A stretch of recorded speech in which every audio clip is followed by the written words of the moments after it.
distressing it was, especially for the young women and women alike during the COVID-19 pandemic, mental health issues?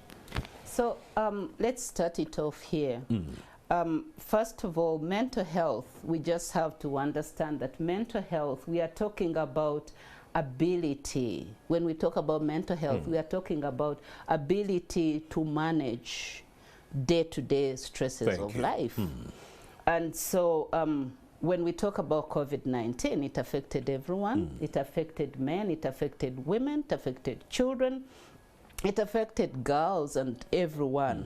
But specifically, we are talking about women. And when we look at women, we're looking at women in different settings. So what you have described is this woman in the village who has to go to the farm. And in the informal sector. In the informal sector. But we also had women who are working. How about the working women? It was different.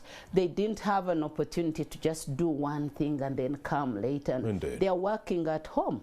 So they are in this home setting where they are working online, they are taking care of children, they are, the whole home is just in front of them because, you know, it was different. Yes. Before, when you wake up, you prepare a few things, you leave the home, you go to work, it's a little clear. But here you are, you're just in your home with all the work you have to do and all the expectations of being a woman in this home setting. And you're having some sick patients in there with some flu-like symptoms. You have little babies, you have other children, school-going children who are studying online. I mean, it was overwhelming. And I mean, clearly, women in a home setting, we do more. So unpaid work was distressing for the woman during the last 2 years? Paid or unpaid work, yes, unpaid work, because then you're doing both paid and unpaid work. Indeed. Yes, because you have this whole home responsibility. Indeed. And for a woman, when you're home, then everything is on you. Pretty much. So what were some of the, you know, factors behind that? Socio-constructive roles or norms? Absolutely, social-constructive norms, because again, societal expectations, and which is okay, because sometimes we've really taken to fights over this. Indeed. But in a home setting, there are certain things that have been mentally constructed to be done by us. For a long time, we're working off a script that has been determined for a woman, and now with an additional productive role, it hasn't changed. So we have all this home management role plus the work. And your employer is not going to think about how you have all these roles. They expect you to perform. So it was very challenging for women.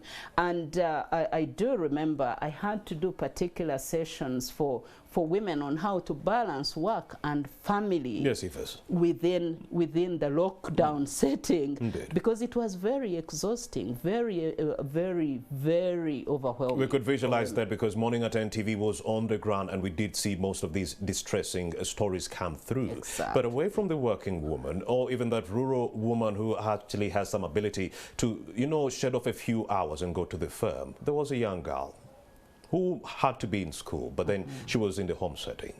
Being wooed by the man in the area who had some money, being wooed by the young boys within the area who had some money. She became pregnant during the last 2 years, maybe twice. You understand? Talk to us about the mental health of our young learners during the last 2 years. 600,000 of whom got pregnant at the hands of the unscrupulous men. Well, look, before we condemn the man, let's pick it from here, as we all know that an idle mind is a devil's workshop. Always. So idleness. Now, one of the things we need to understand is that mental health, so we have physical and mental health. I hear you on that one. Clearly, we have records, WHO visible and invisible. Invisible. Now, our mental health, which is 90% of our health, is actually drawn from relationships. All right, break it down. Break it down for us. Healthy any relationship at work, at home, family, of course, with your spouse, any relationship. I see where you're going. Yeah, because you're feeding the invisible part of you, which feeds on feelings, good feelings. True. And so, so we were there during lockdown. These young girls who initially probably were in school and they are interacting, and human interaction is a very, very important meal for mental health. And so everyone is locked up at home. There is no human interaction. There is no mental challenge. There's no, our options were limited. And so what happens to that? So they are there, the girls are there, definitely they were more exposed, more vulnerable, they are not doing anything. And so it was very challenging for them, and that's why, I mean, when you see a pregnant girl, there's a boy involved. Indeed. And you've seen some of the stories that have come from some parts of the country. You see what is happening. So it's not unscrupulous. I wouldn't really put it to that level, but it is this idleness where people don't have so many options to release their energy. You know, when we... So COVID-19 creates a situation whereby our young people are idle. They do not have any other activity to be busy and not engage in any of these unscrupulous activities. Exactly. So as they become idle, they engage in other activities like excessive alcohol usage. Exactly. And all these drug abuse cases. Yes. So as they get intoxicated, they see this young girl trying to go and fetch water. And because they're intoxicated, a defilement is going to happen. Yeah. So this is what we are talking about. That they were not to blame entirely, but because of the situation they were in, they found themselves orchestrating all these heinous acts. Absolutely. So look, you probably know that sexual energy is 80% of our energy, of human energy. That is going to confuse you, but let me explain it a little bit. So we have different forms of energy, and we have the chemical, we have the thermal, which makes you warm, we have electrical, which powers your nervous system. Goosebumps and everything. But we have what we call psychic energy. That psychic energy, or we call it, in other names, we call it sexual energy, because it is that power, that libido, that sexual energy we have, and it has to be released the right way, otherwise it gets directed to sexual activity. So even if you're not drunk and intoxicated, if you're there and you don't have other productive ways to release your energy, which we call in psychology sublimation. We don't, those are positive ways to engage. Now, when we were open and people had so many options of going to church, going here, sports, those are areas where we release our psychic energy. Now, psychic energy requires so much management. If it is idle, it is going to think about how you're going to think about how can I release it. And so these boys and girls, both of them, they're idle. And we could say some of them were idle on the internet, searching pornography. You might not be intoxicated, you might not be abusing any drugs, but if you are going to be watching pornography on the internet, you're going to be intoxicated by that porn. Yeah, so there was a lot of energy directed towards destructive behaviors. I see. Yeah, so including alcohol, because there weren't many options. Yeah, and so they were all engaged in that. Who knows? Maybe the girls also were looking for boys. I see. So I wouldn't condemn the boys. It's a double-edged sword. It was situational. It was circumstantial, and much of it was from that. Definitely, we can't leave out the aspect that some are rapists. And generally girls were vulnerable. It put girls in a very vulnerable state, as it were. So how are they mentally distressed? What are the factors leading to the mental health issues women are grappling with right now? Because we are now out of the lockdown. We are not talking about a lockdown anymore. The economy is now fully reopened. What are some of those other things, other factors that are causing mental distress to our women right now? Now that the economy is open, young girls are back to the school setting, that informal young woman who was working on that agricultural field can access inputs and feeds and go back to the firm. So what is causing the distress right now, moving forward? Look, stress is part of our lives. I see. So with or without COVID lockdowns and the economy open, stress will always be there. So there are certain activities or there are certain factors that are that predispose women specifically, but also men. But specifically women, I've already told you that with or without COVID, we had a conflict or an overwhelming role that combines productive and reproductive, which is inherently stressful. Now, meaning it's still happening now. Absolutely. And the stress is still pretty much continuing. There. Yes, it's there because it doesn't take away the fact that I still have to look after children, I have to be pregnant, I have to go through this. And as you have seen, women, there was a lot of domestic violence. Indeed. Again, I need to get on record that domestic violence is not just against women.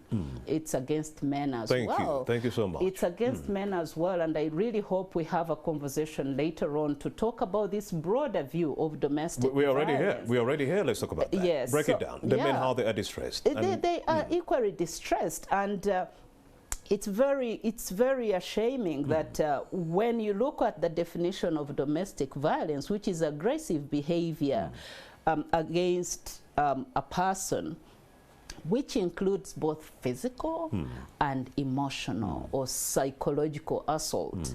So these women, and both men and women, are exposed to this. Indeed. Now, as a psychologist or as a therapist, I'll tell you, I speak to both men and women, and men are experiencing both physical and psychological assault or emotional violence. So in the situation that we were in, the lockdown and people there, I've already told you that our health comes from human interaction, which was curtailed by the situation that we were in. People were not moving, and you're just there looking at each other every day. And, you know, that whole proximity, people have nothing else to do. There's so much conflict. And so domestic violence was on the rise. Again, against both men and women. And it continues right now because the men haven't taken up their fair share of unpaid work. Much as the lockdown is not existent anymore, we were talking about how men can actually take up a considerable amount of unpaid work. If the woman was taking over 90%, come back home and take back the 50%, help her in some way. So if we are saying that socially constructed norm did not change in the lockdown, it's still happening now, GBV pretty much is also still on the rise. Is that what we are saying? Yes, absolutely. So meaning we didn't learn anything in the last 2 years? Well, I guess we did. And personally, I tried, my team and I tried to speak up and ask men specifically to get involved because you know, there's socially constructed roles, and here you are. You're in this home as a man, and you're working, your wife is also working, but you're expecting VIP treatment, and this person is overwhelmed. And we were really asking, calling out on men to please get involved. I mean, check some of the things you could do to be a good human being. It is possible. Every day, okay, some days, when I leave NTV at 1, when I'm done with my work here, I go back home and I cook for her. Oh, yeah. I cook for her, but for some men, when you tell them, they're like, no. Yeah. I've been working the whole day. I pay school fees. You know, I pay for the electricity. I pay for everything. The least you can do is do the unpaid work. But then, it is, you know, something you can do together. If you're going to do away with all those fights, those mental health issues, she needs to see you involved, helping her around the house and so forth. But then, why has it been so hard for the men to break those chains and help the women with unpaid work? Right. So we've come out to condemn men all the time, but I really believe society needs to look inward and see how we have oriented men. Instead of accusing them of what's wrong with you, why can't you get involved? The question is, how have you oriented this person to it? It's about mental outlook to life. So if you have told this man that all they have to do is to earn money and look after the family, and they're getting stuck. You know, both women and men are getting, but let me talk about men. Indeed. You have given them a script that all they have to do is to look after the family and earn money. They are now in a competitive world where both men and women are earning, and probably this man is living with a woman who is earning and the man is not earning. What kind of, how have we prepared this 21st century man? Thank you so much. To live with the 21st century woman? How, I always ask, and let me ask here, how are we preparing our men to live in the 21st century? Thank you so much. And how are they supposed to live with a woman who is a minister, CEO, and that's why you're seeing all this domestic violence. Yes, this is where it's coming from. So I don't want to condemn men, because that's what has happened. Men, you're not. But how are we prepared them? How are we prepared men? How are we preparing our boys? You see, Evers, at some point when my mother was teaching me all these, unorthodox, chores and so forth, I was like, but Mom, why are you teaching me how to cook? Why are you teaching me all these chores? I'm a man, I'm a boy back in the day. And she said, I don't want a situation whereby you fall in love with someone or you get a woman simply because you want someone to cook for you. Yeah. I want it to be because of other reasons, because you want to fall in love, not because you want someone to wash for you, someone to cook for you, and so forth. Ideally, you're looking for a maid. You're not looking for someone to fall in love with. So if this person doesn't live up to your expectations when it comes to the chores, that's what leads to the domestic violence. That's right. But if you get involved and oh, I can cook already. She didn't cook. Do something in the house. You understand? That will actually reduce the tension, wouldn't it? Absolutely, absolutely. So when you think about it, that worked when society was still conditioned a certain way. But we have moved on. The world has moved on. I really believe that, and let me say this, I think we've prepared, our boys or our men are living in a world that no longer exists. And so domestic violence is not going to be avoided. Indeed. It's inevitable. Because mindset change is the beginning. It does, because I mean, we need to, and I'm a parenting coach, I really want to say it here, if anything we haven't changed with your generation, with my, we can do a little bit of mindset change with you and your peers, but we can do something about the younger generation. We need to prepare our men to live in the 21st century, because if you're working, if your wife is working. All right, Evers, we are running out of time, minus exhausting this $64,000 question. How do I identify that I'm dealing with mental health issues, and how do I get help? Okay, so some of the symptoms of when we say mental health, it feels like it's in the air. But let's talk about symptoms of stress, anxiety, depression. Those are the mental health disorders that we are talking about, and people deal with on a daily. Number one, loss of energy.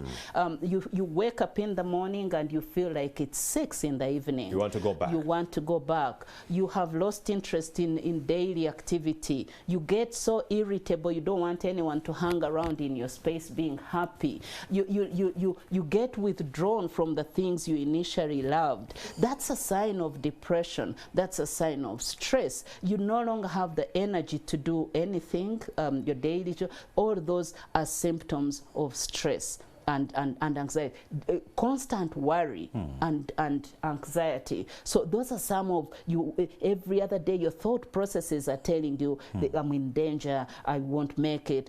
So that's I'm in danger, I won't make it. I see the same hallmarks of statements that might have been made by that Chambogo student that actually jumped off the building and fell. He graduated in 2019, looked for a job, he couldn't find one, so he went back to his former university, Chambogo University, and he committed suicide. So if I'm grappling with those issues, mental health issues, where do I go to get help? There are services available. We have, once again, let me say that here in this part of the world, and specifically in Uganda, people think seeking therapy is a luxury. Oh, it is expensive. It's expensive. It's not expensive. What do you mean? Your life is more because expensive. The moment you don't deal, I've told you that that's 90% of your health. And so we know how to deal with physical health because we can see. But we need to pay attention to mental health.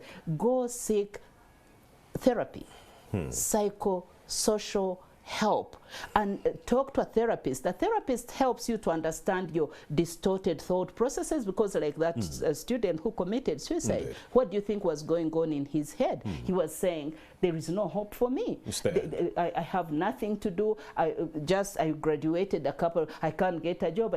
But he must have been processing lots of what we call cognitive distortions. And so he makes a conclusion, therefore, that I don't need to live. So that's because people commit suicide at a point where they feel they are useless. And that's a point of depression. We don't commit suicide at a point of stress. Mental health runs on a continuum. I see. And so we have health stress. We have where there is a trigger. And if you don't deal with a trigger, you move to stage 2, which is reactive stage. If you don't deal with the trigger and all those negative cognitive distortions, you get to a stage we call injury, where now you're losing hope, you're procrastinating, you're losing everything you loved, and then you get to a final stage called illness. Illness stage, that's the mental illness. So we need to make it when very you get to clear here. Yes, we need to make it clear here that not everyone who has a mental health issue or stress, it has an illness. Some just need to talk to someone. Yes. Like a psychologist like yourself. How many do we have in this country? And given the many mental health cases that we have in Uganda, do we have enough psychologists to meet the problem? Well, I'll not talk for that. I know that we have psychologists. And these psychologists actually are there waiting to support you. And people they're not going there because they think somehow it will be resolved. Somehow I'll be fine. And when emotions go down, but with the trigger not addressed, then they keep going through. All right, in your last talking points, this is camera 1. Speak to the people who are watching Morning at NTV about, yes, mental health issues and so forth, do's and don'ts. This camera 1. Okay, so mental health issues. Number 1, I really, the do's. Let me begin with the do's. The do's, I really encourage people to identify a therapist and visit them. We have a center in Tinda, for instance. There's so many mental health centers where people can go and seek counseling and be supported, address marital issues, address all these workplace challenges, all the triggers. Please do. The don'ts, I want to encourage, please don't bottle up. Speak up. To someone. Speak to someone. It's called emotional release. And if you bottle up, you're in for an eruption and you're in for depression. Evers Atwine, a psychologist and also the CEO of the International Center for Mental Health and Family Care. She comes with a wealth of information. Thank you so much for having made the time to shine a light on this very, very pertinent issue affecting many of our people in the country, men and women alike. And to you, the viewer who has been watching us from 6:30 a.m. up to now, we are slowly approaching the 9 a.m. hour. We thank you for that undeterred love and support for those kings, queens, boys and girls who are celebrating their birthdays on this Thursday, the 10th of March. We'd like to wish you a joyous one, but be cognizant of the fact that COVID-19 is still here. Social distancing, face masks are a must, including vaccinations. My name is Romeo Busiku. We shall interact tomorrow, same time. Have yourselves a blessed day. Easily buy, sell, send, and receive Bitcoin. Easily